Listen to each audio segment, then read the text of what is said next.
this video, I'm going to show you how to edit WhatsApp message. After sending a WhatsApp message, you probably realize you made a mistake and you want to edit it. In this video, I'm going to show you a quick way on how to get it done. Be sure to stay to the end of this video so you don't make any mistake.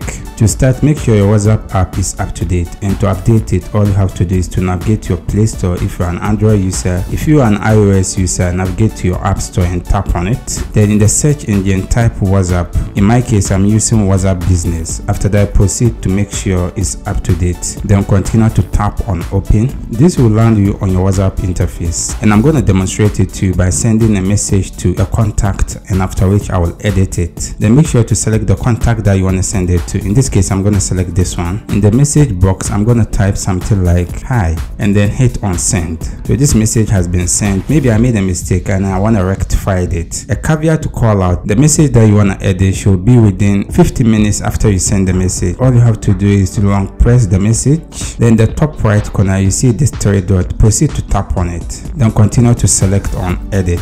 So I can rectify this message by backspacing it and type the necessary changes that I want to make. In this case, I'm going to type something like good morning and then hit on confirm. So this will automatically override the message that I've sent. As you correctly see, this message was edited for everyone in this chat on the latest version of WhatsApp. After that, you proceed to tap on OK. That's it. You have successfully edited WhatsApp message. If you have any question, you can leave it in the comment section. I'll do my best to attend to you. If you enjoyed this video, consider check out our next video. See you in the next video.